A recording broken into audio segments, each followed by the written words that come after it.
Karen Holton TV presents the Quantum Guide Show, featuring ordinary people sharing their extraordinary gifts within our social reality.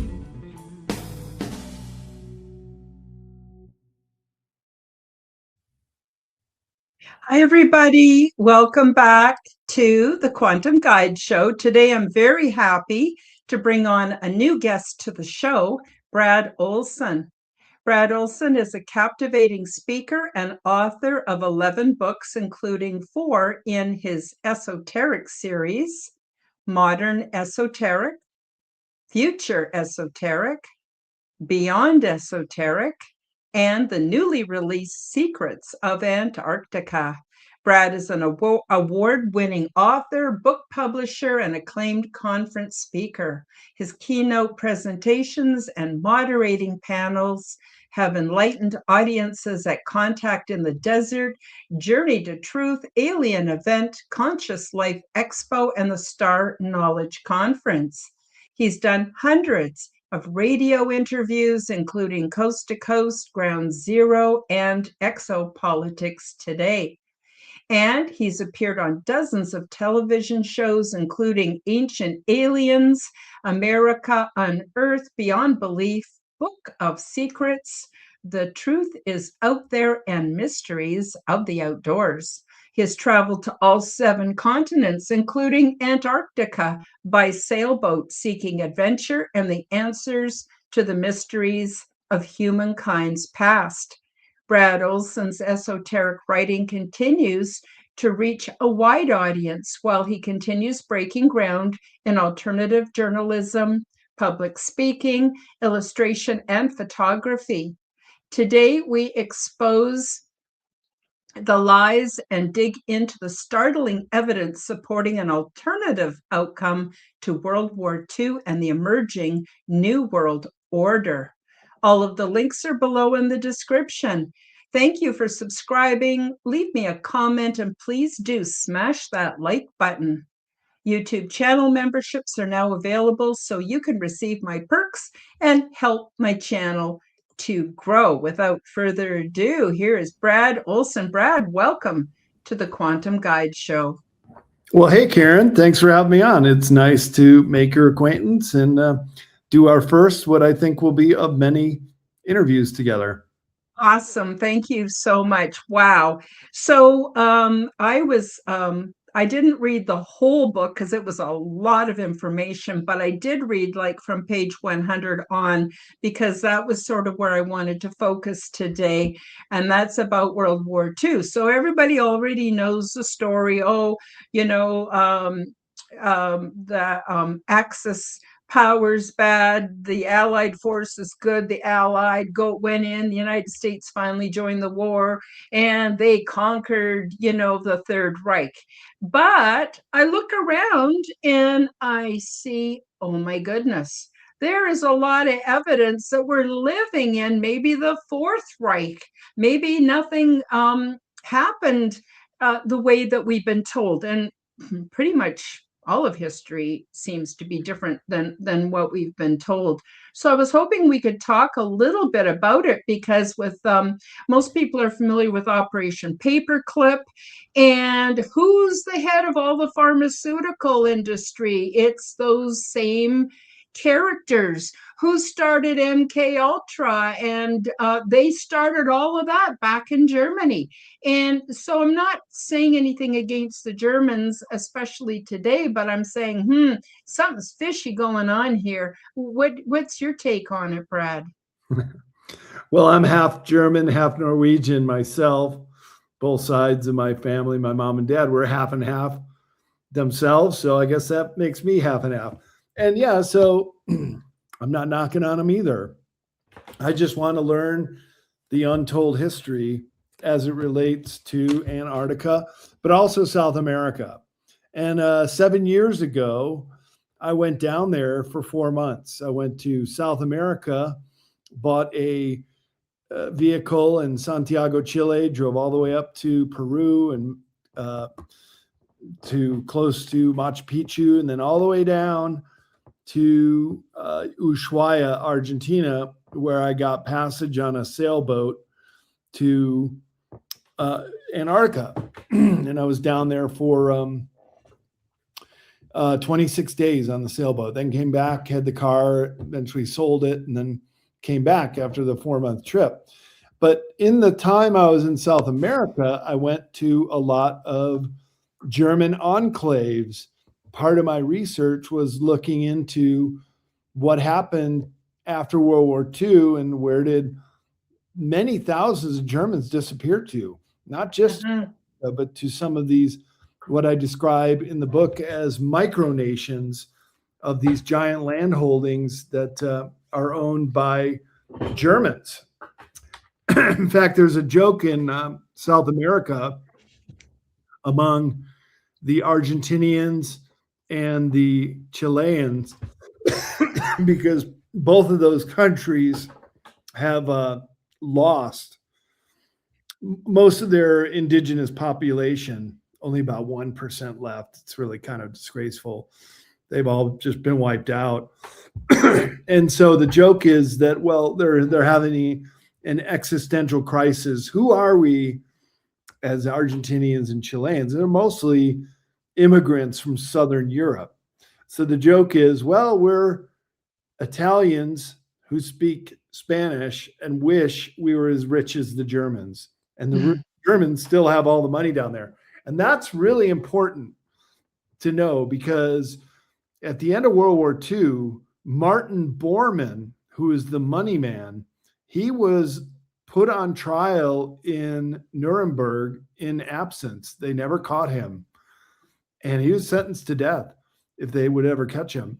And he keeps popping up all over South America in the 1950s. So did Hitler, by the way, who did not die in the bunker. That was a doppelganger. There's an excellent TV series called Hunting Hitler. It went for 3 seasons, 36 or so episodes. And I went to a lot of these places in South America where they have these large German enclaves. And I've been to Germany many times myself. And I tell you, it felt like I was just stepping out of the car and into a Bavarian town in Bariloche and La Falda and some of these other places. Oh, it's super interesting. Like I said, I didn't get to read the whole book yet because it's a lot of information, but oh my gosh, I really zoned in from 1938 onwards. And so they actually were in Antarctica creating New Schwabenland as a permanent occupation before World War II even started. I didn't know that. Oh yeah. Here's the German map of New Schwabenland. All the place names are in German, and it started in 1938. 1939 was the first mostly publicized expedition down there. But I've found that they continued to make trips down there throughout the war years and after the war years, bringing personnel, material, supplies for the colonies. And it's more than just one. It was more than just base 211, which was the original base that was founded, but it's also the New Berlin City, a science city under the ice, and a third colony I've been able to pinpoint called the Thule Refuge. We've also come in contact and acquired many of the passports of the officers in the naval fleet of the Führer's convoy going down to New Schwabenland and New Berlin. And a lot of these people, these German officers and servicemen, they were making a one-way trip. They, in many cases, knew that they would not come back. They volunteered for the mission. They were specifically looking for orphans or people that wouldn't have too much homesickness. And I even have a speech given by Hitler, a secret speech that was in this diary that was written by Commander Wolf. And he said in it that the Fuhrer specifically was looking for orphan children and people that could leave and not be too homesick. Here it is. The Germans never left. And the Germans, as we'll talk about, uh, remained in power. I mean, this is the Fourth Reich. Werner von Braun, head of NASA, Walter Mm-hmm. Hallstein, head of the EU Commission, Mm-hmm. Adolf Heisenberg, chief staff of NATO, and Kurt Waldheim, secretary general of the UN. So they got their people into the highest positions after World War II. Martin Bormann, the money man, got out with many metric tons of gold, as well as holdings for corporate power. And this is the start of the Fourth Reich after Mm-hmm. World War II. And so it's just incredible. So if you want me to read this conscript from Hitler, how Sure. he recruited people, Sure. quote it. Awesome. The joint and organized research of our scientists, sailors, and submariners of the Kriegsmarine, who achieved the impossible, and the successful work of the SS detachments in the field of studying the heritage of the ancestors of the Great Reich, have allowed us to discover new and immeasurable territories for the German Reich in Antarctica, which are located under the ice of the South Pole. And that's very significant because there's a huge hole in the ice near the South Pole. We can talk about it in a minute. In Mm-hmm. connection with the opening up of new territories, I order within the next 6 months, with the members of the armed forces, the Air Force, the Kriegsmarine, and the Reich Chancellor, the units of the SS, to carry out a careful and covert selection of volunteers for the development of the armed forces. New territories of the German Reich in New Schwabenland. The commissions that work on the selection of candidates must take into account that the volunteers will say goodbye to the fatherland forever and will be sent to New Schwabenland for a permanent stay. The measures for the resettlement of the best candidates from the ranks of the military and SS members must be carried out in strict secrecy. As the person responsible in the Reich for the resettlement of a part of the population of purebred Aryans to New Schwabenland, and for ensuring the secrecy of the actions, I appoint Reichsleiter Martin Bormann, the Fuhrer and Reich Chancellor, Supreme Commander of the Armed Forces. So he even set up Martin Bormann as the head of the resettlement, which also included to some of these micronations in South America. But for those that went to Antarctica, it was a one-way trip. Wow. Unbelievable. And I had no idea about most of this.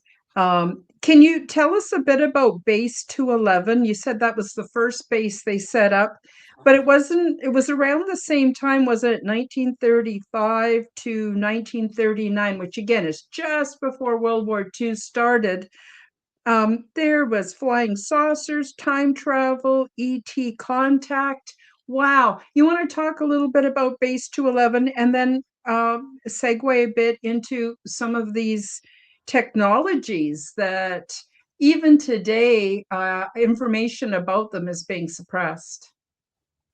Oh, yeah, big time. And of course, the flying discs and the submarine technology I discuss at length in this book because they do play such a big role, including the Battle of High Jump, which we've reproduced what that may have looked like, including the destruction of the USS Maddox, as Mm-hmm. well as the UFO, these Hanibu 2 craft coming out of holes in the ice and up out of the water and basically couldn't be shot down. So Operation High Jump, that's a whole other discussion we'll have a little later on. But Mm-hmm. basically, as far as your question about resettlement, that didn't really start until they did make a couple reconnaissance trips to Antarctica in the mid 1930s, but they didn't start bringing down personnel and material until the New Schwabenland expedition in 1938-39.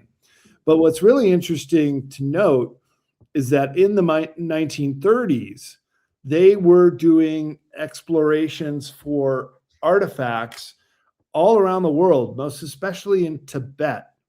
Now, did you ever Mm-hmm. see that movie, 7 Years in Tibet, with Brad Mm-hmm. Pitt? So he Mm-hmm. plays a real life character named Ernst Schaefer. And they didn't talk about any of this in the book, but what the expedition to Tibet was all about was they were looking for artifacts that would benefit the Reich and give them invincibility, like the Spear of Destiny or any kind of artifact that they could find. In fact, Ernst Schaefer came back to Berlin in early 1938 with a cache of documents and really important works that they submitted to the Anna Nurbe Society, that group that was interested in the ancient ancestors and finding anything they could about it. And so what's interesting and how it ties into Antarctica, Ernst Schaefer comes back and wasting no time, the Germans set off on their famous New Swabia. Swabia is a region in Germany. The ship was named after it, and then the claimed land in Antarctica was named after it. They wasted no time after Ernst Schaefer came back because they think that he was given directions for the Germans to found Base 211. And where that name comes from, it's just sort of like our Area 51 or Area 54 in Nevada. There's just a sector on the map that indicates the location of the first base. And they come back with this information to Germany. They set off on this expedition to start mapping it out, but also they landed a seaplane in what is known as an Antarctic oasis. It's called the Schumacher Ponds. This is what it looks like on Google Earth. It never freezes because it's heated with geothermal activity. And this is where it's located, right down here. The Schumacher Seengruppe means a group of lakes, named after Schumacher, the pilot. He puts the seaplane down, and then an exploratory party heads out from there to the hills around the Schumacher Pond. And that's one of the presumed locations of Base 211. Or they could have gone further afield and gone to what Captain Richner identified in some documents as the Mulig-Hoffman Massif, range of mountains nearby the Schumacher Ponds that they also identified as a location that would be suitable for a base. So that's where it started as far as their permanent settlements. But keep in mind that Germany, they were never the big colonizers of the world like the British were. You know, the sun never sets on the British Empire because they had so many colonies around the world, or the French, who had multiple countries that they colonized, and even the Dutch, who controlled Indonesia, as it's called today. The Germans never did that. They had little colonies in a couple African countries, Namibia and Somalia, but they were never successful. And so the Germans always needed to expand. They always needed to capture more land. And that's part of the reasons for World War I and II, to expand the boundaries of Germany. Unfortunately for them, it backfired and they lost territory. But that's why they were so interested in colonizing Antarctica. Interesting. And what about, so it's my understanding, actually, you know what, Brad, they used to have on YouTube all kinds of videos, old videos of the actual flying saucers that were being tested by the Nazis. And you know, I'm not going to call them Germans because I don't want to mix up the discussion with modern day German people. I myself, actually, my father was German, and my mother, she's Heinz 57. So, you know, this is not coming from a racist perspective at all. It's just we're stating what happened and what they're called. So I call them Nazis. But just to be clear of the era that we're sort of zooming in on. But they used to have videos of them testing these massive big UFOs. Yeah. Yes, thank you. I'm going to make you larger so people can Those are see. video clips too. Those are taken. Okay, so see, but it's really hard to find that stuff today. And then of course time travel and ET contact. And there you go. They had a Awesome. whole fleet of different sized UFOs and orbs. And Real, apparently they even went to the moon. So I just wonder if you want to elaborate a little bit on that and give us a bit of a sense of the timing on it and what's true and what's rumor. It's so hard to tell now. yeah, you made a good point that if history were really to tell the truth about space exploration, that it was the Germans that were the first on the moon. And by the way, they don't like the term Nazi in Antarctica anymore either. They prefer to be known as the German Antarcticans or the Antarctic Germans. And they're still down there. Multi-generations remain to this day. Stuart Swerdlow has been doing some interviews recently with Nino Rodriguez and Dr. Michael Sala. He says he has a friend who lives down there that was born down there, is multi-generational, lived and born under the domes of ice, because Antarctica is the most volcanically active continent in the world. 14 active known volcanoes and 93 geothermal heat vents. So you'd have the propensity to open up these big domes under the ice of the polar plateau, which is 2 miles thick in most places. And these reports are from Stuart Swerdlow, who heard it directly from someone who even says they are in the Fourth Reich. They're members of the Fourth Reich, and they don't know how the world is going to react if they were ever to try to come out. And so that's why they feel they need to remain secretive, but they would like to. They would like to join the world, he said. But they think that if they did tell the world that the Fourth Reich still worked and existed down in Antarctica, that they'd be attacked again, like Operation High Jump. And there was another nuclear strike on Antarctica called Operation Argus. And it too, like High Jump, is still classified information. You can't apply with the Freedom of Information and find out about where they were detonating nuclear bombs in Antarctica in 1956. But shortly thereafter, the first drafts of the Antarctica Treaty started coming out. And one of the very first references about no militaries or warfare says that absolutely no nuclear bombs or testing are allowed in Antarctica. And it just struck me as very curious. Why do you have to make such a point of that, saying that you're not allowed to do it unless it possibly already happened prior? You know, Brad, I think their secret's out because it was only, maybe 3 years ago. I live in Canada. About 3 years ago, they brought this old SS Nazi guy into the House of Parliament.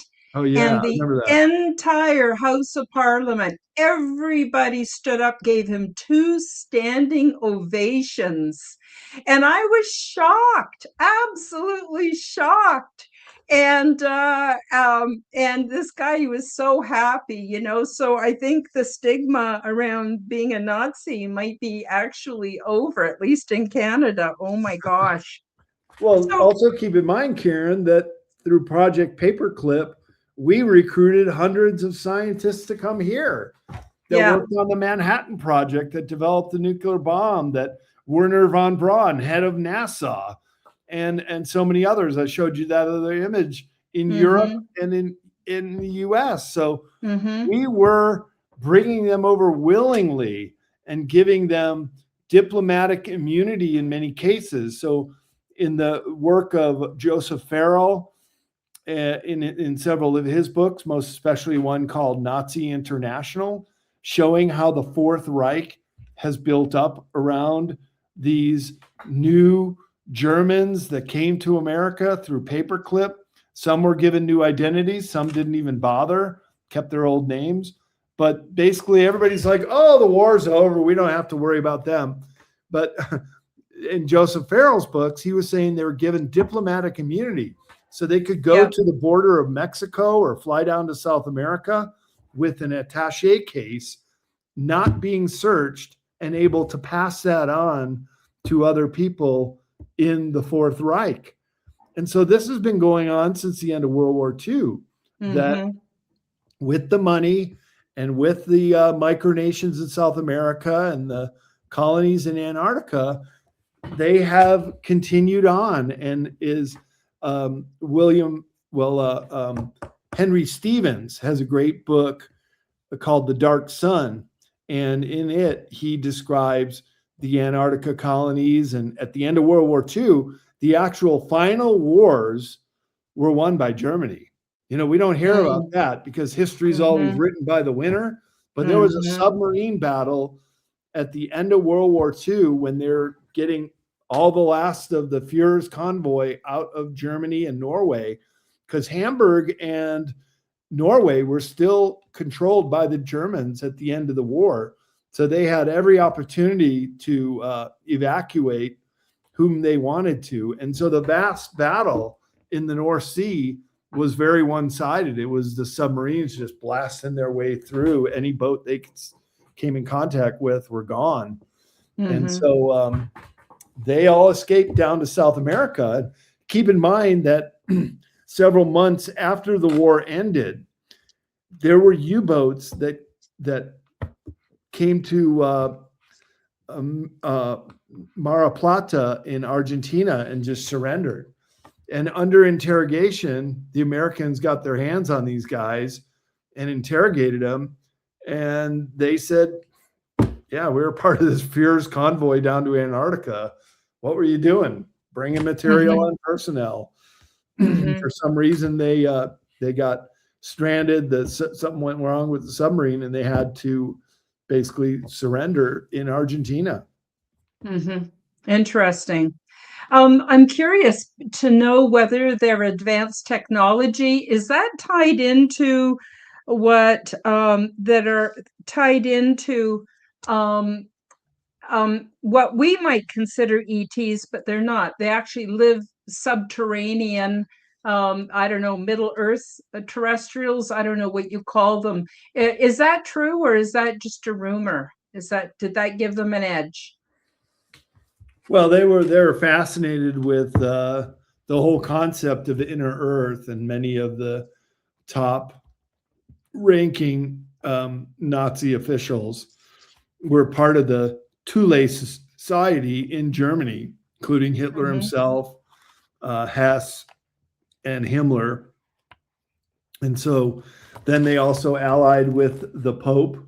So they had help from the Vatican, especially after the war, creating what were known as the rat lines to allow some of these Germans who should have been on trial at Nuremberg themselves, but were given new identities and had squirreled off to South America and lived out their natural lives, including Joseph Mengele. I mean, this sadistic doctor that was experimenting on twins in Auschwitz. I mean, the worst of the worst in some cases were able to escape and live out their lives. So there was a huge travesty of justice for catching some of these really bad guys. And it said that Adolf Hitler himself, he died in the early 1960s and was buried under a prominent hotel in Sichuan, Paraguay in 1961. Eyewitnesses that were there at his funeral. But as far as the inner Earth, yeah, they had a great fascination with it. They were incredible diggers of the underground bases. So they created Fortress Europe on the coastal embankments of Europe, and it was an engineer. His name was Todt, T-O-D-T. You can still see it on some of the bunkers in France. And he died in the war, but his whole engineering style of using reinforced concrete and burrowing into the earth and making these underground bases. Some of those engineers also came over with Project Paperclip, and they started making our underground military bases, or DUMS as they're known, Deep Underground Military Bases acronym. And so they were very proficient in burrowing underground. Now, the whole concept of the inner earth, well, that's a good one.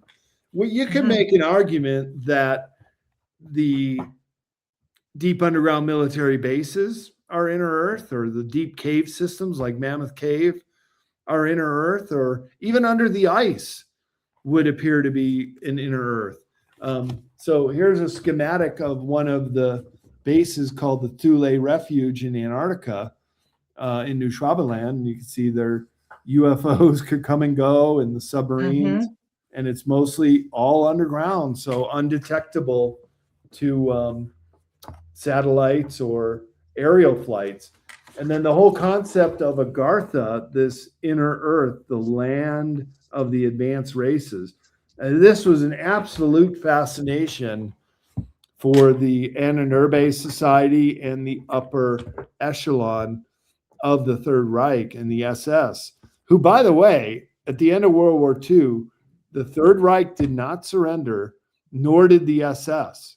They went underground and created an intelligence type of government, no longer having their fighting forces anymore, but they were the third force. So during the Cold War, they were fanning the flames of discontent between the Soviet bloc and the NATO bloc, all the while working on their own backward engineered technology, these hidden disc shaped craft that they got out at the end of the war, that came out of the Skoda works and Peenemünde, that they were working on this stuff.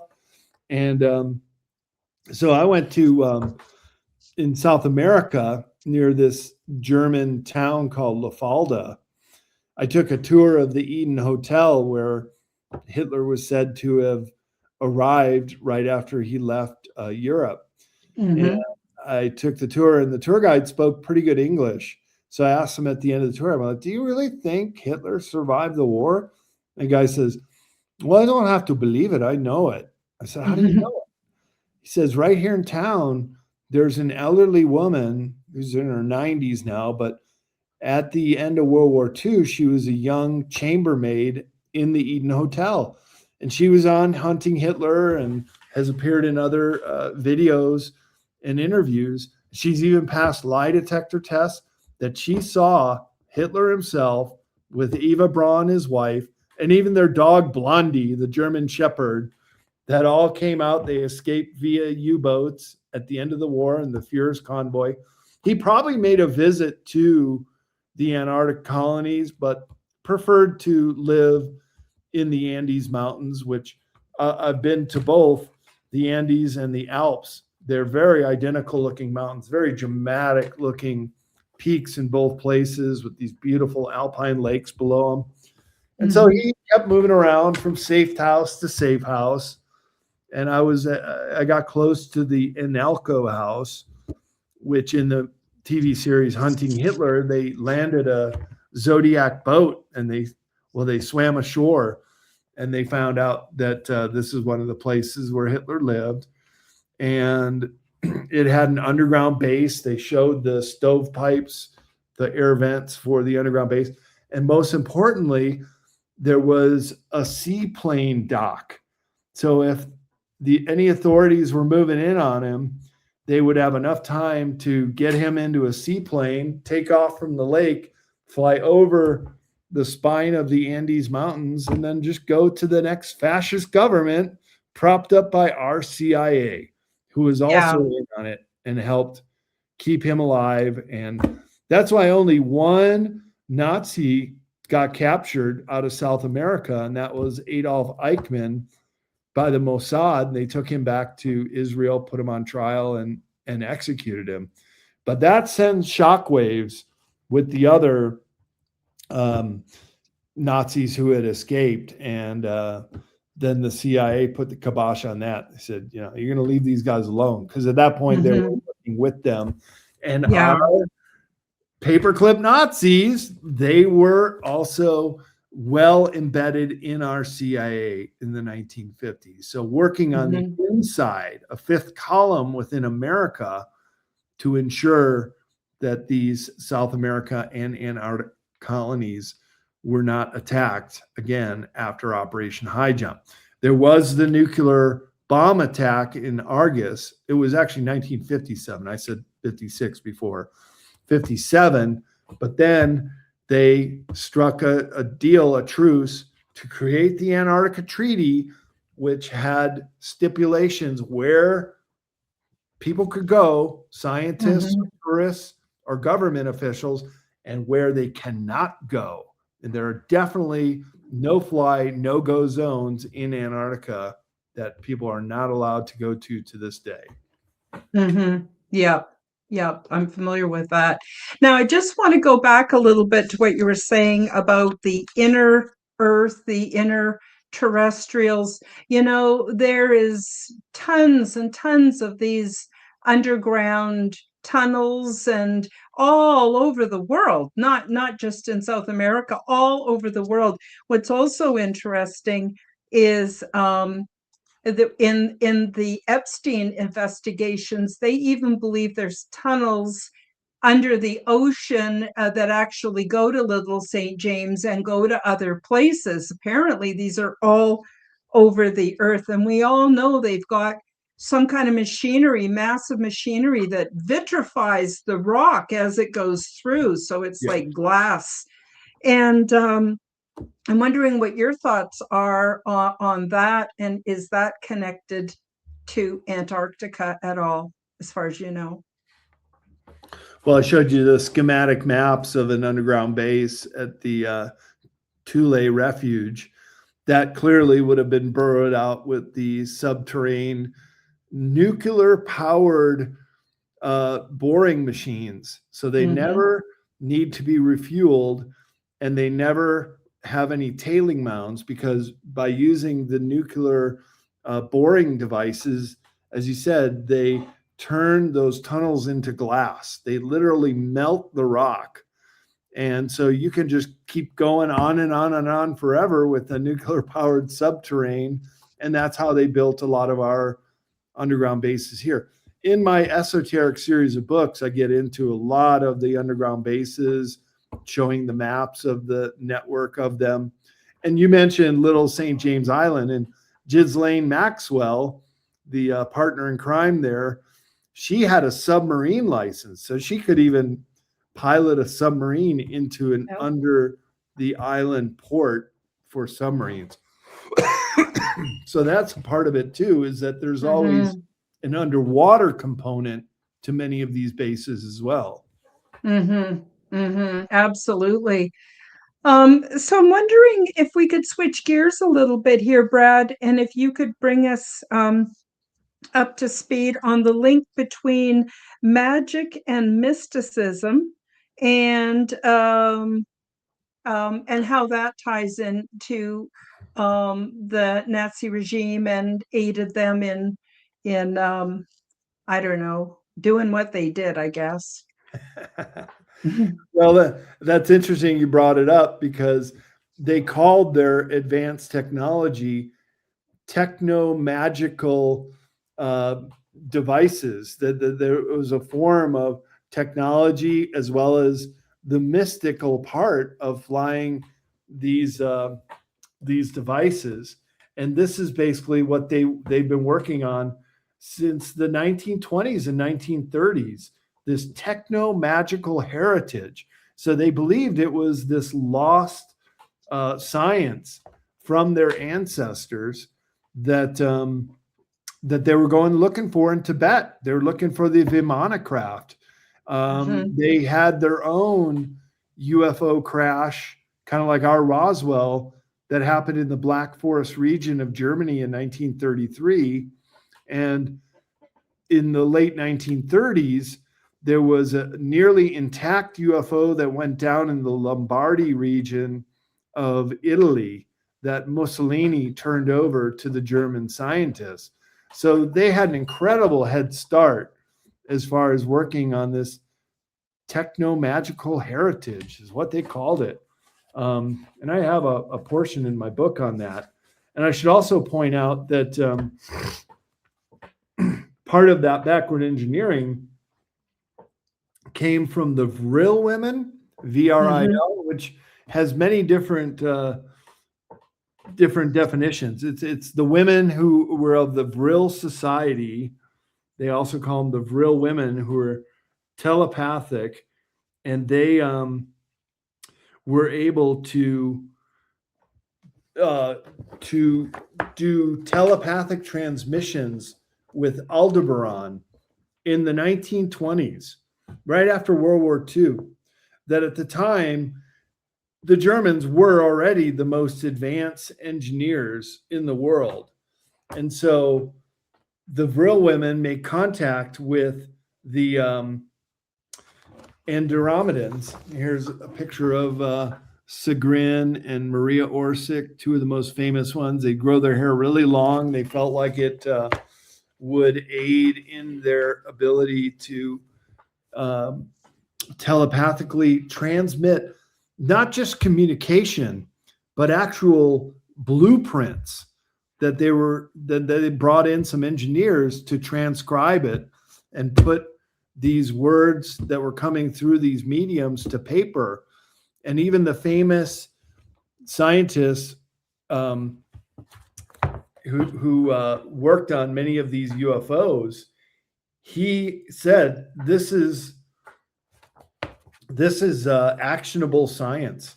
Victor Schauenberger, and he worked on the first UFO related type crafts with this techno magical heritage. That's literally what they called it. And so when these documents came out, and it was like this big data dump to a German researcher who lived in the UK named Ettel, and somebody just anonymously sent him all these blueprints and photographs from the Nazi archive, drawings that equivocally indicate that the German scientists were really engaged in the development of dish-shaped flying devices. There was nothing like them in the world at that time, and the Nazi scientists and engineers were making amazing advancements and technological breakthroughs. Its secrets are still haunted by the special service of the leading superpower nations today. So it is no wonder that this is the only known period of development in history. The early technological engagement was morphed into the study of magic and mysticism, had official support and funding from the government. This is the first and only time that the government openly supported occultic and mystical and magical research. No other modern government in history before or since has done that. And they started the occultist of knowledge of paranormal phenomenon of the GNR, is what it was called. It went even further with the blessings of the SS resources. So basically, unlimited funding to get into this stuff. At the expense of a massive army, the Germans knew that they could not win future wars unless they had a technological advantage. Therefore, the concept of qualitative superiority was used, which implied that it would be possible to win future wars with fewer forces in quantity, but with better trained troops in quality. And it was also their gear and the equipment and the planes and tanks and even flying discs to ensure this qualitative superiority that attracted specialists in occult knowledge and in non-traditional paranormal research in order to achieve a breakthrough in those areas where their opponents were incompetent. And at the end of the war, when the Allies, after they landed in Normandy and were working their way towards Berlin, as well as the Soviets on the other side, they were all very concerned and very worried that the Germans were going to unleash their wonder weapons and just whatever device from a death ray to a nuclear bomb. And the German scientists were very Wow. close to detonating the first nuclear bombs. And certainly their scientists came over here and started our Manhattan Project, were put some of those German paperclip Nazis.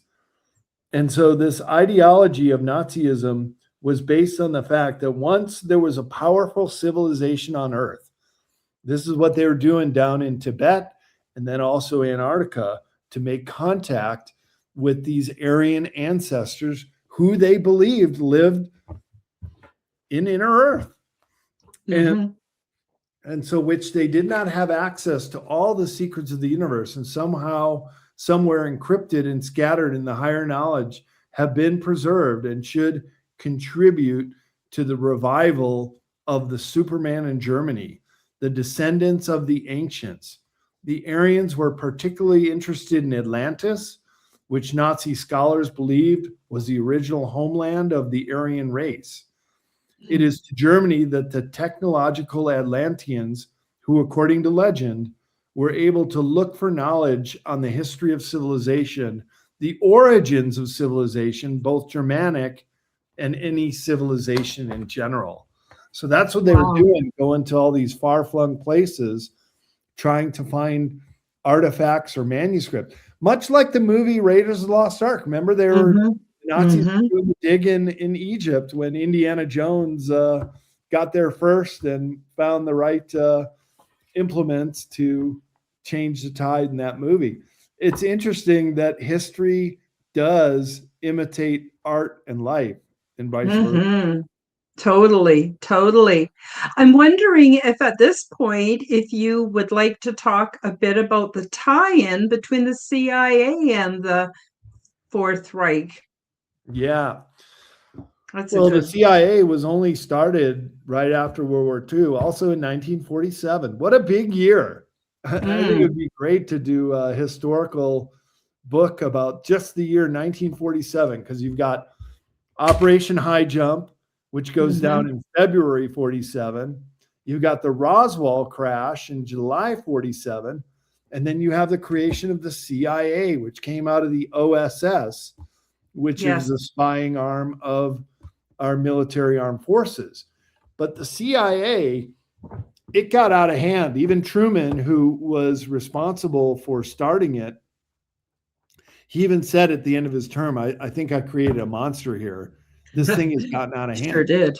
Because they are not accountable. They have gone rogue. They are their own entity.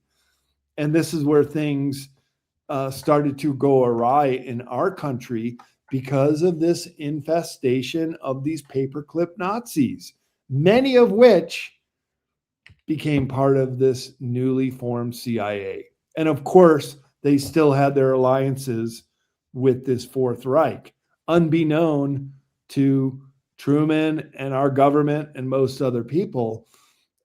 They were infiltrated in such a degree, so well integrated into not only government positions, but also corporation positions, academia, and they got into most of the top institutions in this country, and they were controlling it from the inside. This is what's known as the fifth column. That was a term that was popularized in the Spanish Civil War. And when asked of a general who was laying siege to Madrid at the time, they asked him, well, how do you think you're going to be able to take Madrid? And he says, well, we already have a fifth column that has infiltrated the inside of the walls of Madrid, and we know we're going to win because they're already fighting from the inside. So that's where that term fifth column comes from. And that's what they did here in this country with the paperclip Nazis. And I think that's why, the fascism and all these other signs that point to our government going off the rails can be traced back to this. Yeah, I would agree 100%. That leads me to my last question, and that is the goings on of MK Ultra, the pharmaceutical industry, the industrial military complex, it seems to me that all of that came out of what was going on during World War II with the Nazis, but also um, basically is evidence right down till today that the Fourth Reich is still operating. I don't want to get into 2020, 2021 too much, but you know what everyone out there knows what I'm talking about. That and everything from Plum Island and ticks with disease. I mean, it just goes on, and it seems like all the roots go back to the whole the Third Reich, which I think evolved into the Fourth Reich, and we can even move that into the New World Order. I'm just Correct. wondering if you want to speak. We still have about 10 minutes. If you want to speak to how all of that mess that we're dealing with today, and the eugenics is another part of it, and Let's I could not go on forget. and on. But please, take give us some schooling on all of that. That'd be awesome. Well, of course, MK Ultra was some of the Brookings Institute scientists who came over from Germany, and they were working on mind control in our country after World War II is when it started here, and then it came over from Germany. You know, the K in MK is the German spelling of control, KORNTROLLE, mind Mm. control ultra in Germany. So it's German Mm. spelling or an acronym. And they came over here, and of course they worked through our mass media, but then they were also drugging people and trying to create Manchurian candidates and all kind of really nasty, nefarious type of activities. But that's the infiltration I'm talking about. That's where things started going really wrong in this country, because they continued that ideology of the Third Reich into the Fourth Reich. Mm-hmm. And it was an underground network. It's not like something that's being talked about a lot, although there were there Jim Mars. I got a chance to meet him one time at Contacting the Desert. He did a book on the Fourth Reich. As I said, Joseph Farrell, incredible researcher on the subject, as well as many other authors, Henry Stevens included. And there is the evidence out there that they did all this stuff, and that they were working against the American people, that they were working for the globalists. And you made a good point that the World Economic Forum and a lot of these globalist empires. Look, the Illuminati even came out of Bavaria, Germany in 1776 with Adam Weishaupt. So there's been a long tradition of this German secret society with a eugenics program. And you would really have to refer to my book before Antarctica called Beyond Esoteric, where the whole pandemic eugenics agenda, I know there's some things we can't say on YouTube, but a lot of that is, again, this extension of these Fourth Reich Germans. Unfortunately, some of them turned to the dark side. And, I think, again, Star Wars, life imitates art, or art imitates life, kind of plays off some of these themes in our real world that are portrayed in Star Wars and other movies, including some of them with the black goo. And that's another thing. Maybe I should come back and we can Oh talk about yeah. black goo as Oh well. yeah. Absolutely. Absolutely. This is really interesting stuff, how it's all tied in together. And, do you want to show everyone the cover of your book again and tell people where they can find it? But also want to give you a couple minutes to add anything that, we didn't touch on yet that you think is important, goes with the discussion. You want to tell people a little bit about some of your other books? I don't know, whatever you want before we close out the show. I'd love to just give you some time to do that. Oh, thanks, Karen. Yeah, and just keep in mind the subtitle is The Untold History of the Ice Continent. And most of what I've been talking about is that untold history in this country and around the world of this third force, this Fourth Reich, that has been in operation since the end of World War II, and by all means are very powerful. Look at what the World Economic Forum has done with all the globalists and billionaires that go to those meetings. You got the Trilateral Commission, and also the Bilderbergers. That was started by a former SS Nazi in Holland in the 1950s, their secretive meetings. So this has been going on for decades. Unfortunately, a lot of people aren't aware of it, but we're starting to bring more awareness to their agenda and what they're up to. And I do get into a lot more detail in my 3 books on esoteric subjects. It's Modern Esoteric, Future Esoteric, which is more of the secret state and the UFO agenda, and then Beyond Esoteric, which just came out in a 2nd edition. And all those are available at cccpublishing.com. And if people order their books off the website, then I'm able to sign copies for people and Nice. can get you a signed copy that way. But otherwise, Amazon and all the retailers were distributed through Independent Publishers Group. So even an independent bookstore, if they don't have Secrets of Antarctica or any of the esoteric guides, they can order them for you and they'll be there in a day or 2. Really quick delivery. And I always try to suggest people should support small businesses, keep the bookstores going. So go there first if you don't get them off of CCC Publishing website. Absolutely. Absolutely. So what's next for you, my friend? Well, I'm working on my 12th book right now called Underwater Archaeology. And we touched upon some of the UFOs underwater and even underwater features, but more specifically, pre-Ice Age architecture of megalithic structures that could only have been built when the water levels were much lower, when so much fresh water was trapped in the glaciers of the world, where you could build a megalithic structure such as Yonaguni in the Okinawa Islands of Japan, and then several others. So I'm working on that. Should be out in about 2 years.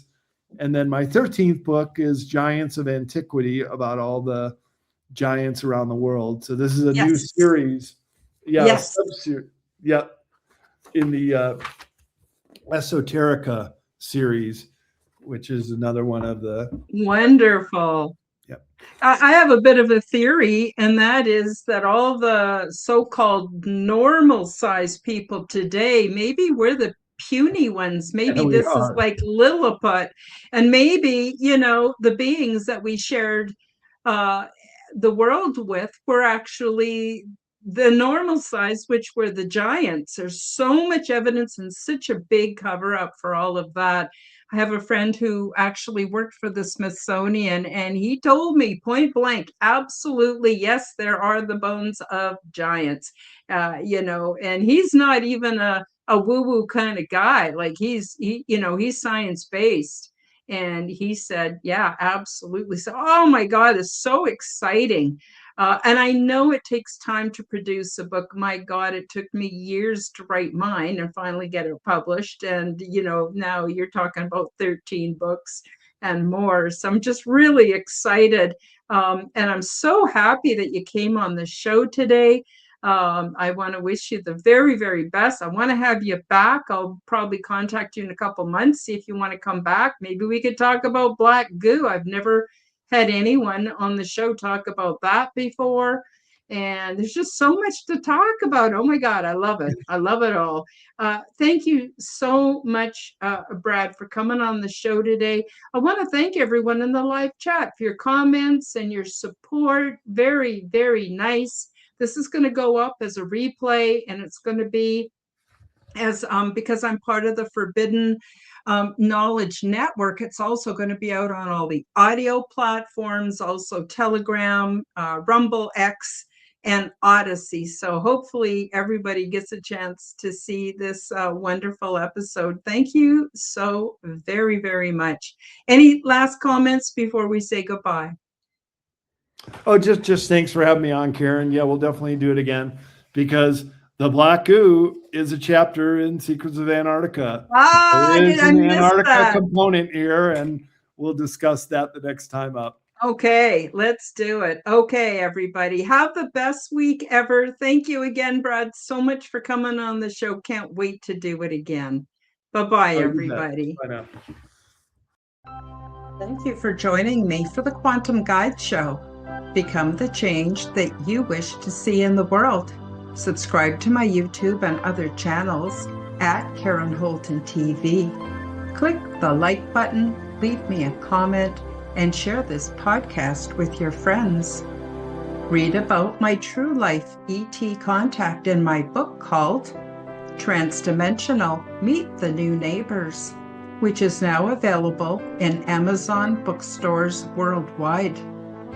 Check out my website at www.KarenHoltonHealthCoach.com to see my free resources and amazing products and services. All the links will be in the description below. As part of the Forbidden Knowledge Network, you will find the Quantum Guide Show with Karen Holton and also the Aliens and Angels podcast on all audio platforms.